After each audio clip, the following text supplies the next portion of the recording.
Hello, everyone. Coming up, Disneyland is now more band-tastical than ever before, and that's about it.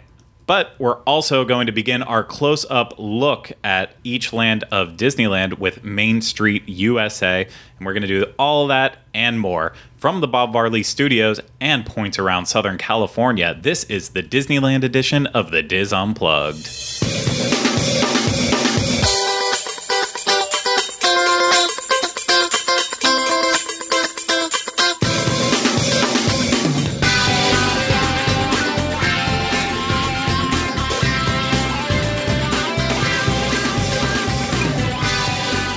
This is the Diz Unplugged Disneyland Edition, episode 777 for July 23rd, 2019. The Diz Unplugged is brought to you by DreamsUnlimitedTravel.com, experts at helping you plan the perfect vacation. Visit them on the web at www.DreamsUnlimitedTravel.com. And also by Disboards.com. Join over 1 million Disney fans discussing their Disney vacation, the latest news, rumors, and so much more. Visit Disboards.com and join the discussion today. Hello, everyone. Welcome to this week's episode of the Diz Unplugged Disneyland Edition. I'm your host, Craig Williams, and today I'm joined alongside by my co-host, Ryan Clavin. What is that? It's just, it feels more natural. Feels more natural. Okay. I like it better. Love you, Ryan. It's all good. I don't like it. Okay, I don't fantastic. Like it. And then back on the controls, we have Corey Fiascanaro. Hey, guys. And then from Fresno, California, we have Mr. Tom Bell. Hey, everyone. And the undisclosed beachfront location, we have Morgan Lamone. Hi. Okay, so everybody's getting a nickname now. We'll have the Fresno Chili, the beachfront property, Fiasco, Rhino. What are you? Your host, Craig Williams. Oh, zing. So it is all good there. So thank you all for being here today. I'm talking to you guys, and thanks to everyone for right now who's watching and listening to this. We do appreciate it. As always, we've got a fun episode for you. News is a little bit on the slower side this week, so it's going to be more updates heavy than anything else. And then, like I said, we're going to really break down what's happening over at Main Street USA, because it's the first place that you really enter into when you go into Disneyland, so it's important to know what's there. Don't just walk by everything. Couldn't ever possibly do that. But yeah, that's that. And then I'm gonna bring it up right now because this is more important for the video watchers, not the audio listeners. But for the video watchers, you'll notice that Tom and Morgan are side by side. So we're gonna try out this for a little while and see if this kind of works a little bit better with our entire setup. So make sure whichever of the other of you isn't talking, don't be like making faces and stuff, because you're still on there. So it's okay. Good to know. Thanks, Craig. Yeah, and that would come into housekeeping. I should have told our team separately before we started, instead of once we got things kicked off with the show. It's all good though. So I have to pretend I'm listening. All right, good. Exactly. Yes. Please always pretend. We like pretend. That's part of the magic of Disneyland. I'm doing that for 7 years. Oh, wow. Okay, let's. They're not here. What's that? They're not here. Okay. Fair enough. But let's go ahead and get things started. And I'm going to start it, like always, with asking, does anyone have any housekeeping? I do not. Actually, I have one thing, but I'll let anyone else go first if they have to. Wait. No. You made a mention that Visa offer, Craig? That would be the time, discount offers? Yeah. Okay, so last week a discount offer, which, you don't get discounts on Disneyland hotels very often. Discount offer came out. This one is for Disney Visa card holders. As always, it's Sunday through Thursday, which is typical for Disneyland hotel offers. Mm-hmm. Now through August 8th, must be booked by August 4th. It is 20% off of premium rooms and 15% off of standard rooms. This is only good at the Disneyland Hotel and the Grand Californian Hotel. Now, just this morning, as of recording, or yesterday if you're watching it, a new discount offers came out, good for everyone. This is also Sunday through Thursday. Different dates, though. July 23rd, which is yesterday, sorry, through September 26th, so a little longer than the Visa offer. 15% for premium rooms and 10% on standard rooms. Again, only the Disneyland Hotel and Grand Californian. And this one must be booked, I think it's September 25th. So there you go. That's awesome. Yeah, I mean, obviously. Call your travel agent. Yeah, call your travel agent. As always, Or we recommend. email your travel agent. Yeah, one of the two. We recommend Dreams Unlimited Travel. And that is that. But yeah, no, it's awesome. So I'm glad that everyone can take advantage of this deal. The second one that you mentioned there, 10% off. I'll take it. It's better than 10% on. But yeah. Okay, Rhino, I believe you had something. Or no. not? No? I thought, Okay. oh, well, yeah, actually, you know what? I'm just plug it really quick. We don't usually talk about it on here, but I just wanted to let people know that we created a new tier on Patreon where you can listen to myself and anybody else who feels like they want to have an audio-only show, similar to how Pete's has that on the $10 tier. There's now a $5 tier where myself and I believe Corey has also discussed about doing it, but it's basically, I call it Dizbop 2.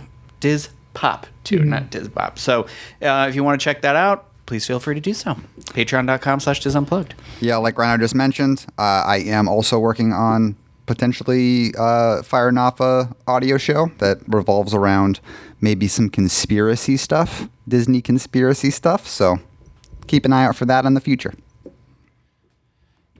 Exactly. Thank you very much for all of that. And then I just want to say my housekeeping is the best of anyone's because I didn't bring it today. It's in safekeeping, but I didn't even text her about it yet because I just got it this morning. But Luella did go out there and to Disney California Adventure, and she got my pin from Corn Dog Castle. Oh, nice. And sent it in the mail to me, which was totally unnecessary that she spent $4 sending a pin across country when I'm going to be out there in like 4 weeks from now. But it was very appreciated. I will, of course, text you, Luella, but you're probably going to watch this before I remember to. So let's just be honest. But I love it. The pin is amazing. It is just, it's not a pin, a button, but it's an awesome, awesome button. I really, really love that. So that's going to do it for housekeeping then, I guess. And we will go ahead and move on into the news. And I'm going to kick off the news with probably the happiest news that I've ever had the opportunity to read on this show personally because of my distinct hatred for something I've never tried before, but that's that Pop-Up Disney, a Mickey celebration in downtown Disney, will be closing September 2nd. So Perfect. You and I still have time to go. No, absolutely not. I'll be very busy while we're at the D23 Expo. I will not have time for fun photos and such. It would have been perfect to go on when we go to the Halloween party. It would have, but unfortunately, we're just going to miss it by 2 weeks there, I guess. So, yep, the limited time exhibit that's in downtown Disney at the old ESPN Zone spot all the way by Disneyland Hotel that celebrates 90 years of Mickey Mouse will be closing on September 2nd. The exhibit features 9 different themed rooms filled with sorry for bumping the table, filled with multi-dimensional visual displays that are great for taking family photos or for the perfect selfie. And reservations for Pop-Up Disney must be made in advance and are still available, obviously, until the date. And it's $30. Tickets start at $30 to $38 and include 5 hours of free parking in the downtown Disney lot. So I'm sad to see this go. Are you, though? No. And I'm sure a new one will be set in place eventually, unless there's other plans. Maybe there is, maybe there isn't. I don't know anything about speculation on what's going in there next. That's right after the D23 Expo. Maybe we're getting an announcement. Who knows? Yeah, no, that's a good point. It could be an announcement of something new entirely going on in there. So if this was successful, I would imagine that they're going to just try to recreate it. But it doesn't make sense to have the Mickey stuff in there at least anymore. Now that the Mickey Mouse 90th is basically fizzled out to an end. I'm sure everyone's seen in their grocery stores. All the Life magazines have gone from saying Mickey Mouse at 90 now to just Mickey Mouse on them. So his time has come and gone. Mickey, He's over. He's not going to make it to 100. So, yeah, if you want All the Instagrammers have come in and take their pictures, and then they're like, all right, everybody's already done it, so maybe they're just waiting for the next pop-up. Yep. Or they can just leave it sitting there blank, and then 10 years from now, they can make it Mickey Mouse at 100, and it'll be good. Do less work there. But that is it for that story. There's really nothing else to say unless anyone wants to also cry and say goodbye to it. No? No. Okay. Well, then we'll move on to our next story, and that is about these new refillable tumblers that are for Disneyland annual pass holders that are now available. Tom, what's the deets on that? Oh, okay. So there are new refillable tumblers. I don't know. I turned off my camera. Hold on. Make sure I got that on camera. Oh, it was on camera. Yeah. There we go. Oh. I was looking. I was going to flip over to the story.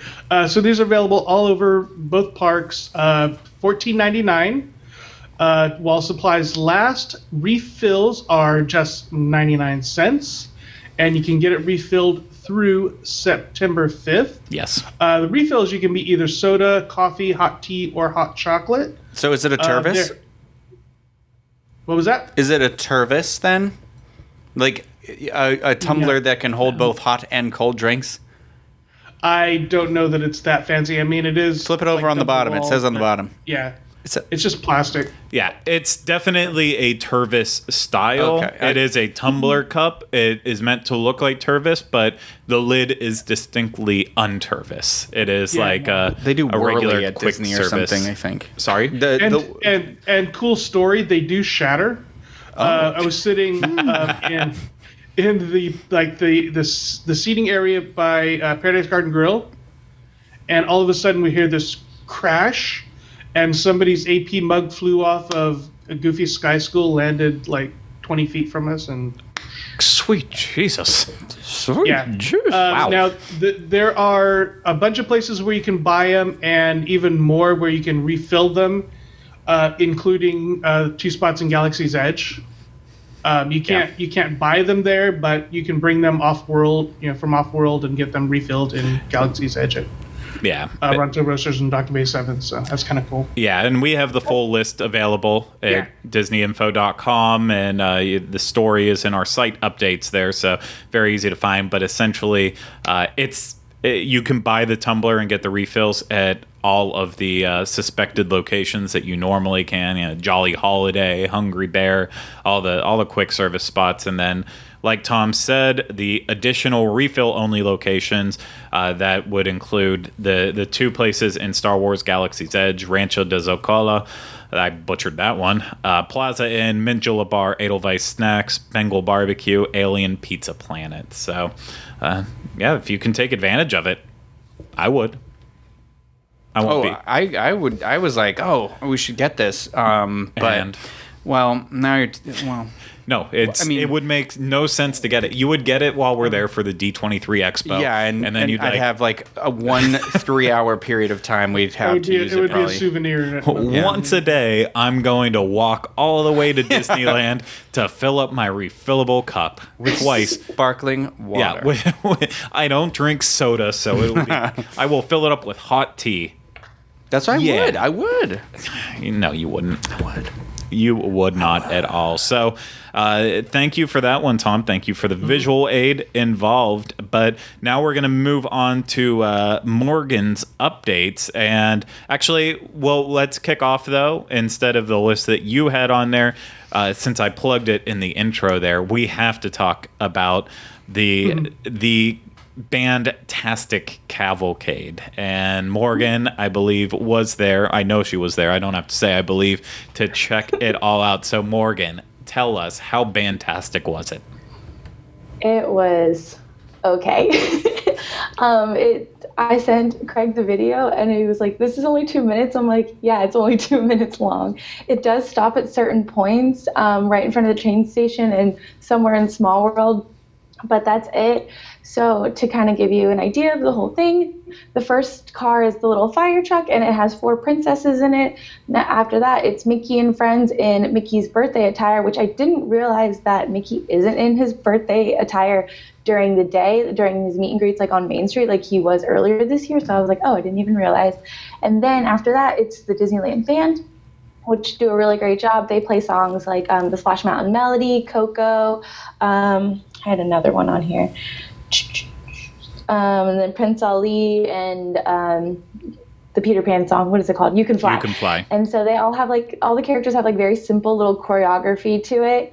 And then after the band, it's about 13 rare characters. The day I was there, it was kind of jungle themed. So Jane was there, Turk, characters from the Jungle Book, Rafiki were there, and then Peter Pan, Aladdin, and Genie. And then Tweedledee and Tweedledum, and then my favorite was Thumper. I was really excited to see him there.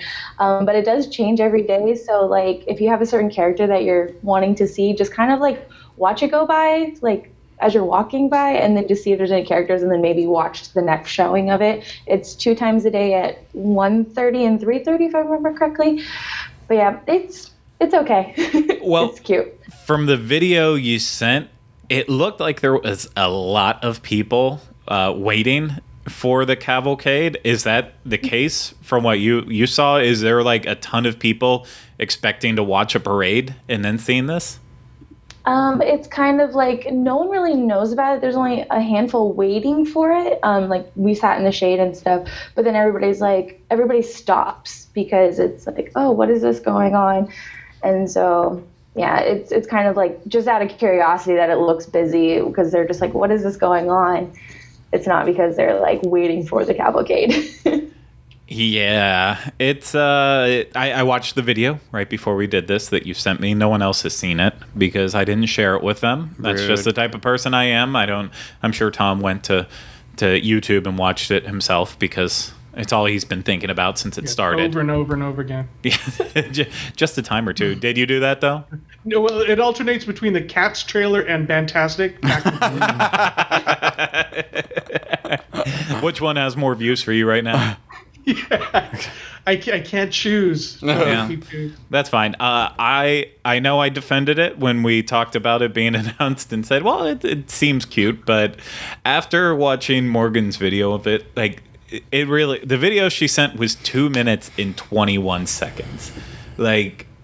So I guess if you are just showing up last second and you happen to see it, it's a nice little surprise, but I am so shocked that they actually announced this as a thing. If anyone wasted more than 10 minutes sitting and waiting for it in a good spot, that wasn't just trying to get a break or looking for shade or something like that, I feel like you got significantly ripped off for your time.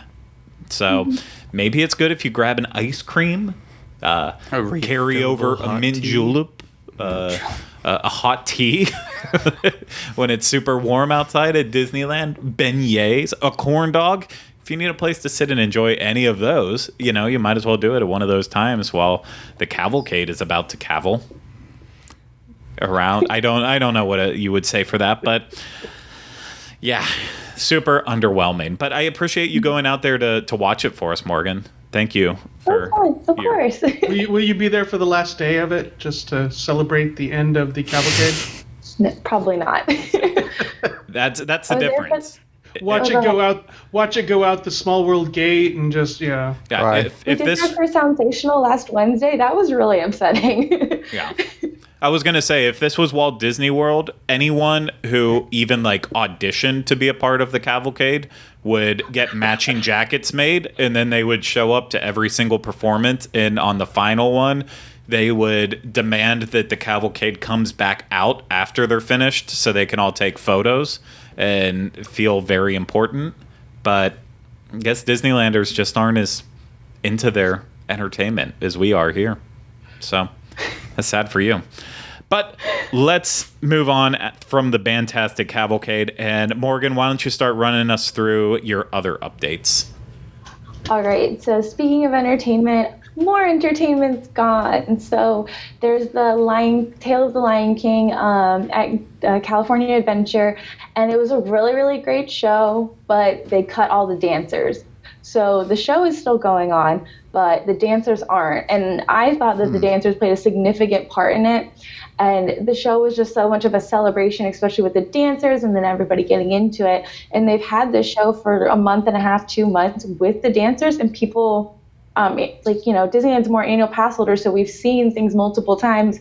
We know what to expect. And on Sunday, they didn't have them anymore, and it was really sad. And so what they try to do is to fill the stage. They have the singers kind of go at the different levels of the stage where the dancers would be, just to make it look more full, but it's very empty and it's not as epic as it should be. And there's a scene in it where the hyenas are there, and with the dancers it was so cool because there was 8 of them and it was a really intense scene, and now it's just 2 of the singers doing it, and it's like not as epic, and it kind of looks a little silly, but the singers do a great job. Like, it's still a good show, but it's just not as epic and like a celebration as it used to be. So now it's sad. Do we think that has something to do with budget cuts? Because we got absolutely the dancers are being cut. Last week we talked about the newsboys getting cut. There's seems to be a lot of just cuts for entertainment all around the board.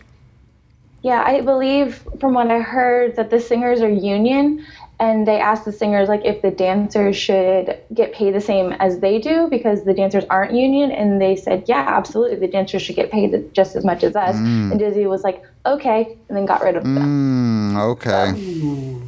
So it's really sad. And how long does the show go till? It's just September 2nd, so it's like a whole nother month of without the dancers. So it's just really sad.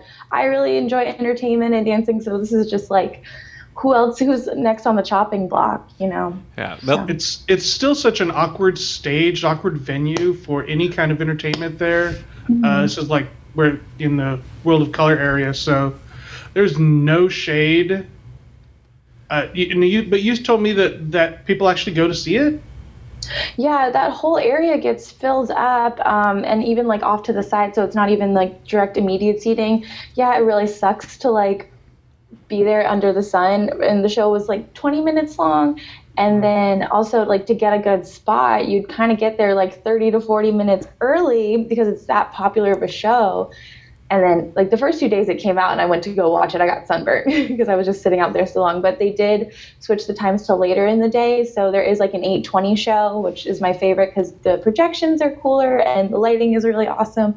But again, the dancers are gone, so it's not as cool as it used to be. Now you have a concert instead of a show. It happens. Yes. She just said something that we didn't. I don't think. Was that it? And then we're going to move on to our discussion. No, she has a couple more things. Okay, I didn't see it in the list, but I only grazed over it. Did we talk about Disneyland Forever? What happens when it's canceled?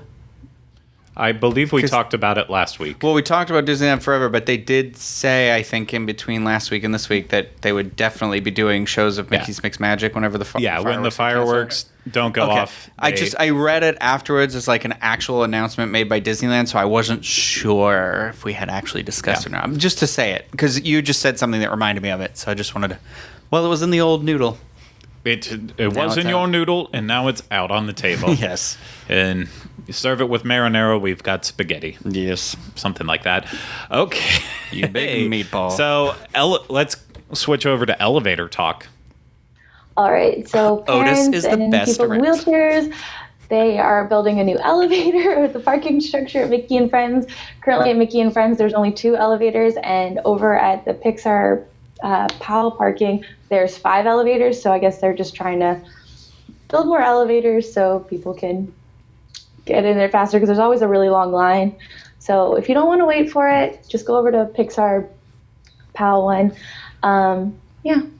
There's really only 3 elevators at Pixar PALs, because the other 2 only go down to level 2 where the bridge is, and so they've got those blocked off right now. So there's three. Well, there's 3 in front, but I saw another set of elevators. I think there's 1 or 2 elevators like in the middle of Pixar Pals. So it's not near the escalators. Oh, further halfway down, which is kind of cool. So I say just go bold. Push your friends, family, whoever, right down the escalators and do it the easy way. I mean, if you really think you can nail that landing, just pick them up and throw them over the side. It'll work out. People do it with strollers and they'll have their kids still in it. And I'm like, that's dangerous. You know what? That's if you're gonna be dangerous, you might as well be dangerous at the most magical place on earth, the happiest place on earth. Sorry, that's what I say. I was hoping you would say, I like to live dangerously. I too also like to live dangerously. 16, sir. Okay, and now exciting news: Kyber Crystal talk. Yes, I'm so happy they're back because I have a custom lightsaber and I want to collect all the crystals. But they have them back finally, but instead of where they were near the holocron, is that what they're called? Yes. Yeah. Yeah. Instead of on that wall, they have them behind the counters. And everybody knows that there's a... Sorry? It's so you can't look through the red one. Yeah. Yeah, you can't look through the red one to find the black kyber crystals. So what they do is if you want to buy a red one, they'll show you 3, and then you can pick which one you want. You can do the light thing to see if it's a black kyber crystal, but they only let you do 3. So those of you who are looking for the black kyber crystal, it's a lot harder now. Yeah, we would recommend if you're trying to do this more often, maybe bring a variety of fake mustaches and beards to the park and just switch off as you go in and out. I can't afford a mustache. Mustaches are very expensive, but I promise it'll be worth it so you can get that. Tom's excited because he's been trying to make a kyber crystal necklace, and now he can finally complete the set. So it's kyber crystals are forever. Make a kyber crystal necklace and then audition for the Lion King show. As a dancer, right? You're going to be a dancer? Deep down, I feel like that's somewhat offensive, but I can't I can't connect it to find out. But it's okay. It's fine. And then we'll end this little segment with Morgan boozes at the park. Oh my gosh. I'm not a big drinker. I'll just say that right now. But they did just come out with a new Coca-Cola freeze that has Jack and Coke in it. And it's like a freeze slushy texture to it. You can mobile order it, but you must show your proper valid ID that you're 21 over at the counter when you do pick it up. It is $12.75, and of course it's alcohol, so you don't get any discounts on it. Did you say it was at Smoke Jumpers? Or did I just... Yeah, okay. Smoke Jumpers. Yeah. I didn't know if you said it or if I was reading it or if I wasn't paying attention or all of the above. So, and that's at Smoke Jumpers. And I think they've been consistently keeping a Bottle Logic beer there, too. When we were there, we talked about it, the s'mores beer. So, so good. It's so good. Check it out. Yeah, Smoke Jumpers, maybe... That's the place to go. I'm starting to think that I kind of didn't like it there after it opened up as Smoke Jumpers there for a while, but I think it's time to maybe revisit it and give it a fair shot because they're at least doing the drinks right. So maybe they're doing the food right too. I don't know for sure. But thank you so much for all those updates, Morgan. We are going to now move on to our segment that I talked about before, and it is technically it's like a Disneyland 101 series. Don't know what we're going to call it. Probably just that. Be very basic about it. But we're going to start this series by looking at Main Street USA, as I've said before.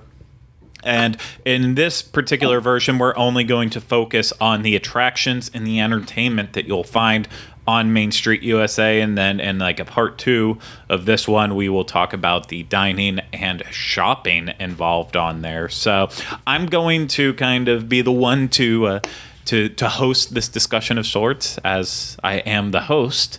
I like to make sure I remind everyone of that every 3 times an episode, so 3 times an hour. I'll make sure that you remember that, just in case you forgot. But I'm just going to kind of go along and kind of point out some fun facts in it, and then we can share our thoughts and feelings on it. Did I just hear an airplane? Was that? Was someone shaving? Tom, were you shaving mid-show? Semi truck out in the highway. Oh my goodness! Okay. All right, now we know she's by the water and the highway. And a highway. Yeah.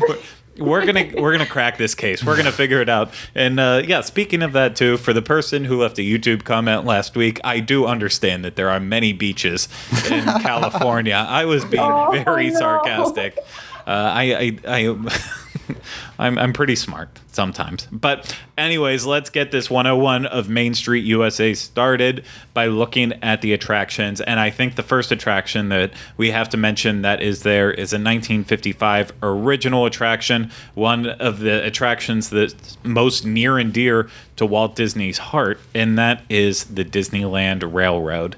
Arguably the first attraction that you could hit when you're walking into the park. There's maybe one or two others that you could jaunt to first, but you know what? It wouldn't be a bad tribute to Walt himself by hitting Disneyland Railroad first. And as you board the railroad along the way, you can travel to New Orleans Square, Mickey's Toontown, and Tomorrowland. Along the way, you'll ride alongside the rivers of America. You'll pass through Splash Mountain. You'll hit the Grand Canyon and Primeval World, and it is quite the experience along the way. And you might ride one of any of the trains that are available on there: the C.K. Holiday, the E.P. Ripley, the Ernest Marsh, the Fred Gurley, or the Ward Kimball. And if you're not familiar with the first four names, that's because those are American locomotive legends, and hopefully you're at least a little bit familiar with Ward Kimball if you're a Disney nerd of sorts. And Ward is actually one of the people who helped inspired Walt's passion for railways and really got him into it and took it to the next level. So And Ripley, you may remember her from Alien. Yes, and C.K. Holiday, I believe, is Doc Holliday. Yeah. Wouldn't that be awkward Ward if that was true? obviously Batman's sidekick. Yeah. Ward, Oh, yes, of course. So I personally, Disneyland Railroad is something I try to do at least once every trip I take to Disneyland. I have to start it right at the beginning at Main Street. I don't like boarding from a different location. That's just the purist in me. The left-hand turn, I'm still not used to it, because now, due to Galaxy's Edge, you have a left-hand turn that wasn't there before. But for me, the ultimate kicker on it is going through the Grand Canyon and Primeval World dioramas, which, of course, have their roots back in the 1964-65 World's Fair as the Ford Magic Skyway. So it's classic. It's classic Disney.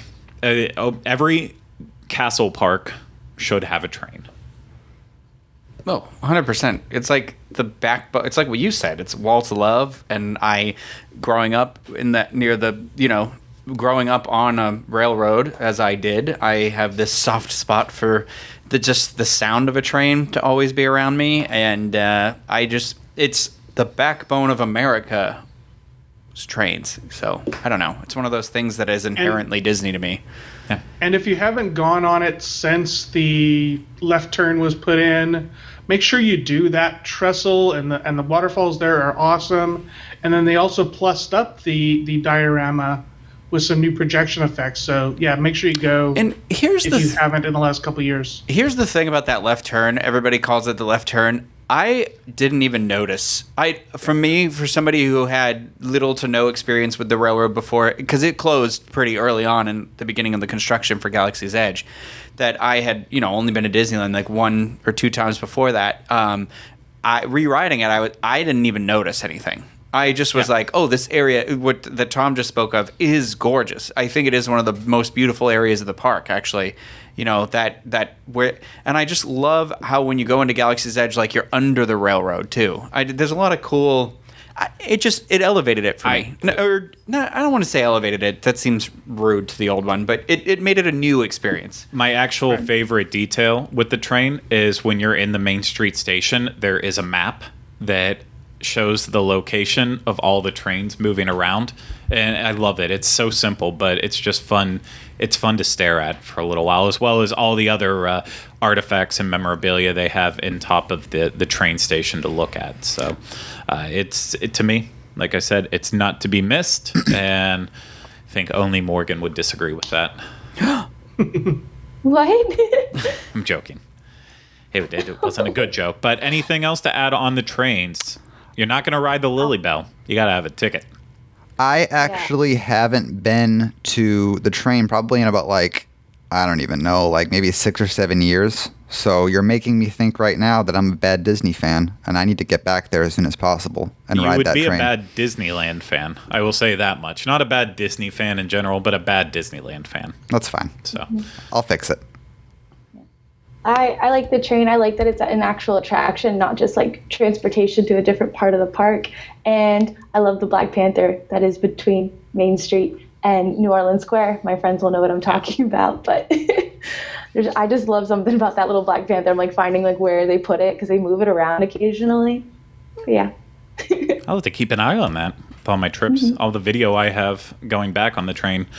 The next attraction we're going to talk about is the Disneyland Story presenting Great Moments with Mr. Lincoln. So this is as you're walking into Disneyland. This would be on your right if you're looking straight towards the castle. It's very hard to miss. And basically, the Disneyland Story is essentially the pre-show of the attraction in sorts, in that it's just a gallery. You'll walk in and like you'll see they have the bench sitting there and the horse, and then as you round the corner and come into the building, when it's not set up for a movie trailers and such. I guess I should have prefaced all that with this. When it's not set up, you'll see all these artifacts and memorabilia hanging around. They have that awesome scale model of Disneyland, just like it looked on opening day.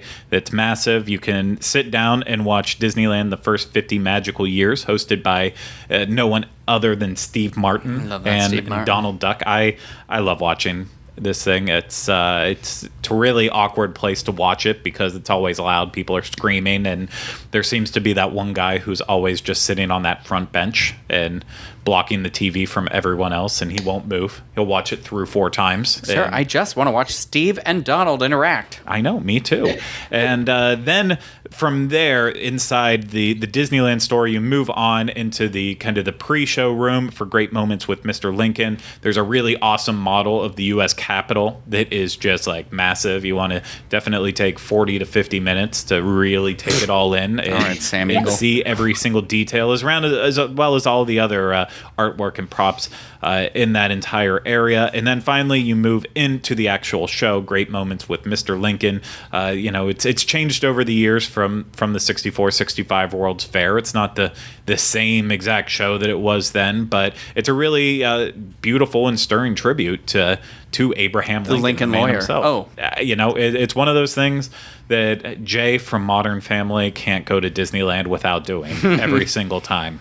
And I love doing it too. And the best part is when you leave, there's that one hallway that has all these celebrities hanging on, and it's got you have Michael Jackson hanging up there, and there's always one other random one that I look and laugh at. I don't remember that part, but I do like. This is one of those attractions where I like it because it's been around for so long too. Now it's a big piece of the history, because when I go back and I think about the couple of clips or pieces I've seen of like the Wonderful World of Disney that was on Sunday that Walt was on. Mm-hmm. First Disneyland. I know. Yeah, you know what I mean. Yeah. The Sunday, the specials that he used to do, and like I always think about that. There was that Abraham Lincoln, like when they were making the animatronic, and this was a part of World's Fair. Yeah, right.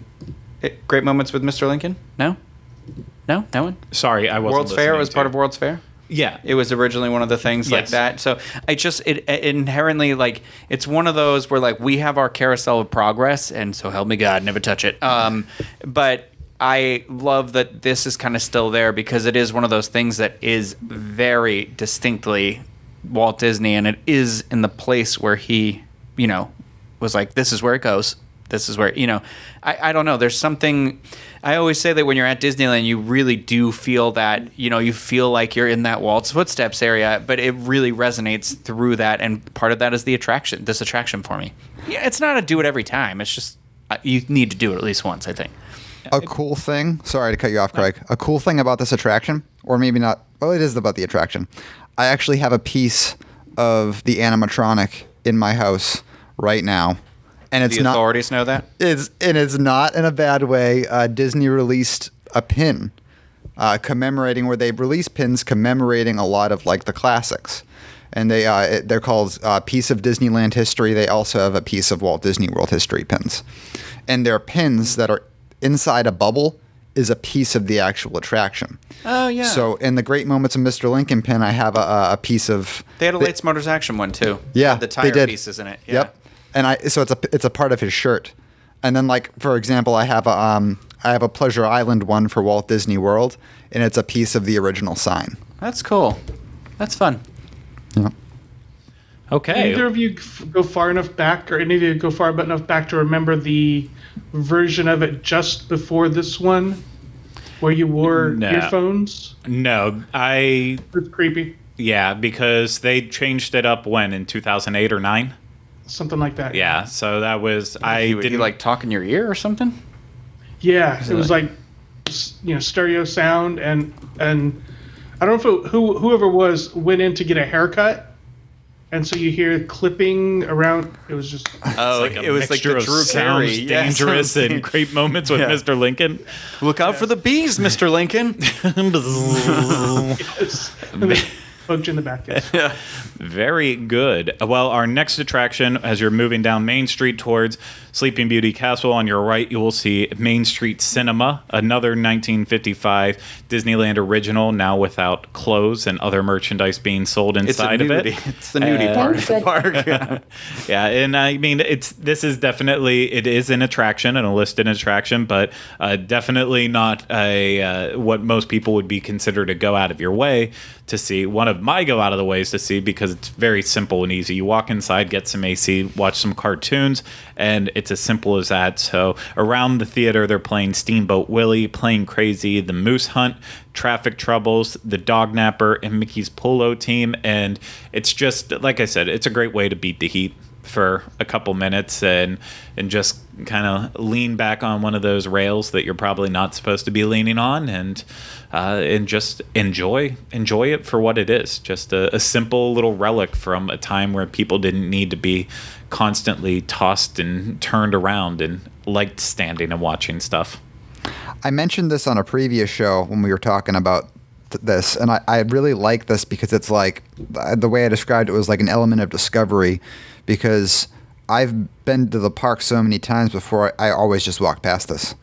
And then I finally decided to walk in, and it's really cool. But I like those things about Disney parks in general, is that element of discovery, and I think that's definitely part of it. Another example of that would be like the little museum they have. This isn't Disneyland, but the little museum they have in Epcot Morocco Pavilion. A lot of people don't even know it's there, and you probably could have gone to Epcot like 50 times before you even walked into it. But I love little things like that. Another listed attraction, which I don't necessarily agree with, is the the Disney Gallery, which is, I mean, The place where you can buy the art? yeah. Then we have a great attraction, which is multiple attractions, all tied in one, and you'll see them constantly moving up and down the street. We have the Main Street Vehicles. Also 1955 originals. Yeah. So, and I'll go over the vehicles you have that you could potentially get on. You can get on one of the horse-drawn streetcars, an old-fashioned trolley pulled by a horse. Who would have thunk? A jitney, an early automobile without a roof, the fire engine, which was a replica of one of the first fire trucks, the omnibus, which of course is the open-air 2-story bus, and that's just a taste of the Main Street vehicles. I love the Main Street vehicles. I love the constant motion they're giving Main Street USA. I love the boop boop, the little horn you always hear. It makes it feel like it's an actual living, breathing small town, and it's to ours.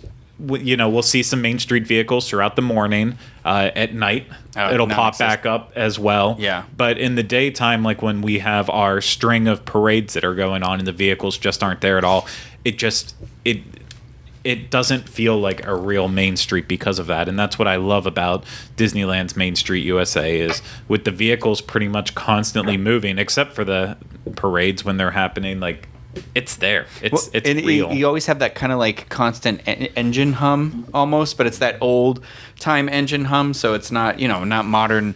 So it's not, it reminds me of, and it's not a Disney movie, but it reminds me of like the sound Chitty Bang Bang makes as he's the engine. You couldn't spend the extra 2 seconds to say Chitty Chitty Bang Bang. You had to leave it as just Chitty Bang Bang. Chitty Bang. One of the things I love about the vehicles, there's one gentleman that is always working the fire truck. I think he's been there for years and years and years. I don't know his name, but it's always nice, like, seeing him there in his little outfit, like, always driving the fire truck. He's always in my videos. That he's been there for so long. Yeah. I love that guy. Oh, this is Tom Bell's retirement plan. That when he's finally ready to saddle it all up, he wants to become a Disneyland Main Street vehicle driver. What's next, Craig? Next up, we are moving actually onto the entertainment portion. So those are your attractions, and we're gonna go over the entertainment pretty quickly here, unless we have something to really add in there.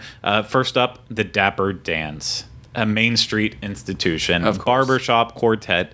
Fun colors. In my opinion, Dapper Dans are perfect year-round, no matter what location they're in. But for me, Dapper Dans are at their best when it's the Halloween season, and they're adding in the spooky songs with all the pumpkins around at the Pumpkin Festival. But really, they're bringing those old-fashioned barbershop quartet songs along with new Disney favorites, and it's one of those things that's like, I would be so sad if they ever were to be a budget cut, but I don't think Disneyland would ever have the cojones to do that.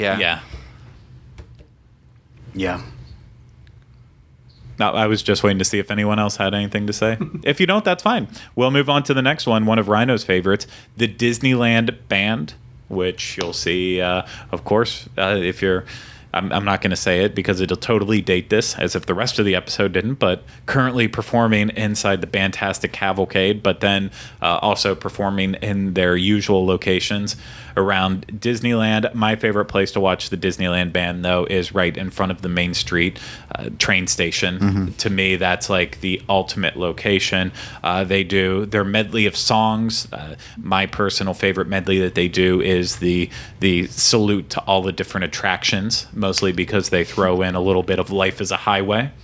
If you never knew that you needed a version of Life is a Highway as done by a marching band, now you know. But covers all the classics, Star Wars and Indiana Jones, classics, that is. And then with that phantasmic ending on there, it is perfect. But then they also do other medleys with they were doing a lot of Pixar stuff, especially when they did Pixar Fest. I think the last one we saw was a Frozen. They did a Star Wars medley. Well, that was the one I thought I saw. But yeah, they bounce around with all the different medleys, and sometimes characters will come out while they're performing. During that medley, they'll have like, what? Belle and the Beast. Shh. Don't ruin it for people. Oh, surprises. Yeah. But Disneyland Band is awesome. And one that I wish I got to see more often, but to me, they're like my white whale, and that's the Straw Hatters. Ain't she sweet? You're walking down the street. Ask you very confidently, ain't she sweet? I don't like any of that. But the Straw Hatters, you would know them. They are the small makeshift. I'm trying to think of the right ways. Tom, step in and help me out with this one. But it's like the small makeshift band in a way that like the one guy comes out with the snare drum and just they look like they look like they popped out of the Mary Poppins movie, out of the scene in the chalkboard, right? I think that's the Pearly Band, the one you're thinking about. Never mind then. You're talking about the Pearly Band. The Straw Hatters, I mean, a similar idea and setup, a very small quartet, like 6 or 7 of them all together, and they are known for their straw hats. And so are Dapper Dans, so that's why it's confusing. The song I was just singing is one of the songs that they do, that specifically with Minnie. So I think it's 4 or 5 guys with straw hats, and they come out and they do some songs. Donald comes out and they do some songs with Donald, and then Mickey and Minnie come out and they do some songs with Mickey and Minnie, and then Minnie finally leaves, and they do the finale, which is just with Mickey and the band, where Mickey is the conductor. I have seen this, and I believe there are actually 6 of them. But yeah, we're running the gambit on numbers. No, I've never seen any characters with them. I always catch the last 30 seconds of them, where they're just by themselves and then they walk away. I think I've walked by with the characters going with them, and I've seen them where they come outside of the firehouse before. Tom, can you fact check any of this? I will try. No, they're hard to catch too. I mean, you don't see them out too often. Just middle of the afternoon, you'll see them a couple times, but yeah, always great music though. Exactly. And then now I have it on the list. I haven't seen them since last summer, probably just because of my timing. But is the All American Band still showing up? Yeah, they usually are just around during the summer, so 2 or 3 months of the year. I believe they're performing now. I didn't catch them this last trip, but. Well, I mean, that would make sense since they are the All-American College Band. I guess they're probably in school for the rest of the year, and they would want to come and play during the summertime. But very similar style to the Disneyland Band, a lot more upbeat. Not trying to say anything nasty about Disneyland Band there, I thought that was just like a random guest. Yeah, not a random guest, not like somebody who came in from the park. You know what I mean? I thought it was like how at Disney World we have those random marching bands that come in. I didn't know this was like an actual, like, I thought they were like guests, instrumentists. Musicians is the word I was technically, looking for. In a way, they are. If you're really thinking about it metaphorically and metaphysically, then they are. But it's cool. Like I like that if you're there in the summer in front of the castle, at least at one point, waiting for like fireworks.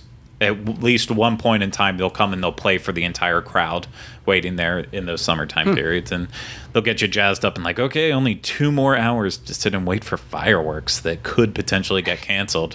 Wonderful. Other entertainment, one of Tom's highest recommended things, and I'm not being facetious on this one, I'm being serious, and that's the flag retreat ceremony. So, Tom? Yeah, so every afternoon, depends on when the sun's going down, 4:15, something like that. They do the flag retreat, so they're lowering the flag in Town Square. It's the Disneyland. Typically, it's the Disneyland Band and the Dapper Dans that perform patriotic songs. They'll play the. Sorry, I'm getting cold chills. They play the anthems of the marches of each of the armed services, and invite current or veteran members of the services to gather around the flag. So usually it'll be packed around the flag, and then they lower the flag, play the national anthem, fold the flag with great ceremony, and then it's really, really popular. There's people that are there every day almost to see this. It's almost like they have their own little fan group. Yeah.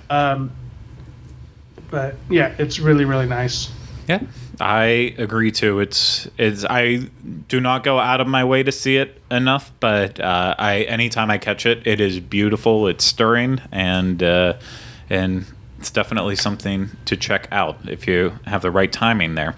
Then we also have the Refreshment Corner piano player, which I like. There's nothing I like than old-timey ragtime piano being done while I'm eating a hot dog. In my case, I bring the corn dog over and sit and listen. But yeah, I mean, there's not much to it beyond that. So where the refreshment corner is, right out front, there's the piano player, and sometimes he'll be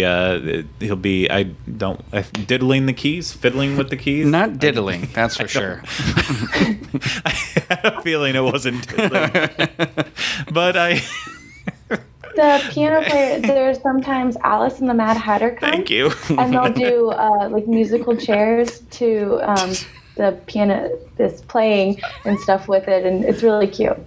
That's that pianist diddling those keys. That is it's exactly what I was trying to. You mean tickling the ivories? To lead into. Okay. Diddling them. Lost control of that one in my mind. Yeah, no, exactly. When you see Alice and the Mad Hatter out there, that's a fun point in time. And Mary Poppins and Bert sometimes randomly wander into that area too, right outside Refreshment Corner, and get in on the action. I guess that's a good time to bring up some of the characters that you can find up and down Main Street USA. So, Morgan, what are some of your favorite characters you can find on Main Street? Please help me. Alice in Wonderland, they sometimes, like we said, pop up. There's Mickey, Minnie, Donald, Goofy, Chip and Dale, all on the Main Street hub, I guess, in the beginning part. We're near the train station. They kind of come out from this door. If you're facing the castle, it's to the right past the, what is it called? The Mad Hatter shop. And so if you just kind of hang around there, you can always just kind of see them and then walk with them and be like the first people to meet them instead of like waiting in a long line. Yeah, those are just some I could think. I feel like there's more, but those are just the ones I can think of. Sometimes Cruella will be out. Oh, yeah. And then in the area in front of the Mickey floral, right by the entrance, every once in a while there'll be, like, especially in the afternoon, there'll be princesses. So I saw Ariel out there, Snow White out there. I'm sorry, Snow White out there. Yeah. So right after you go through the turnstiles, that's where they would be. Yeah. Also, if it's a hot day, the princesses might be at the exit of Lincoln. I've seen them there too. And if it's a cold day, they'll have on their cold gear. Mm-hmm. And then it's a different photo than from what you might have before. I like all the differences. So, also, yes. Was sometimes their characters by the wishing well? But wouldn't that be technically Fantasyland? Yeah. Say again? Wouldn't that be Fantasyland where the wishing well is? Okay. Because technically Sleeping Beauty Castle is in Fantasyland.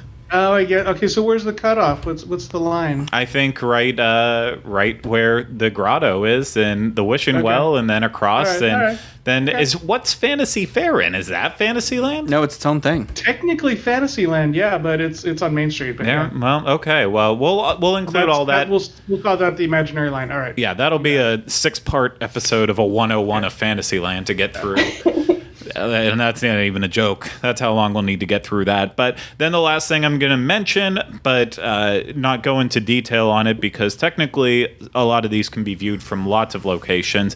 But, the parades that will happen, whether it's a cavalcade or whether it's the Main Street Electrical Parade or whatever comes after Soundsational's now demise, regardless of whatever happens, Main Street USA is always an awesome place to take in whatever parade entertainment they have. You can basically, you're tracking it through Main Street into Fantasyland, and those are your two options. But nothing like watching a parade on Main Street. That's, to me, if you put in the time, dedication, watch it there.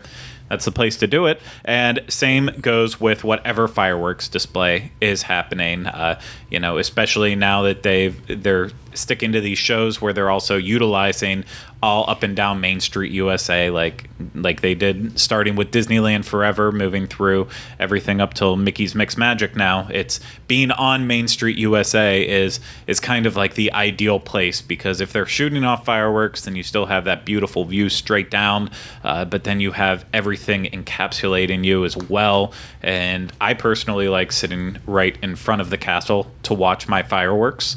If I was going to, but really there's no better place than Main Street USA. But if you like less crowds, then consider, It's a Small World in that area. And if you want, if you're going to see Fantasmic, go to the first show and then just sit there and wait for the fireworks to happen there too, and take it in that way. But that, I believe, does it for the attractions and entertainment that you can experience on Main Street USA. Like I said, this will be a continuing series with Main Street as it is, going with the dining and shopping, but then we'll look at the rest of the lands of Disneyland and eventually move into Disney California Adventure. So thank you everyone here for participating in today's episode. I appreciate it.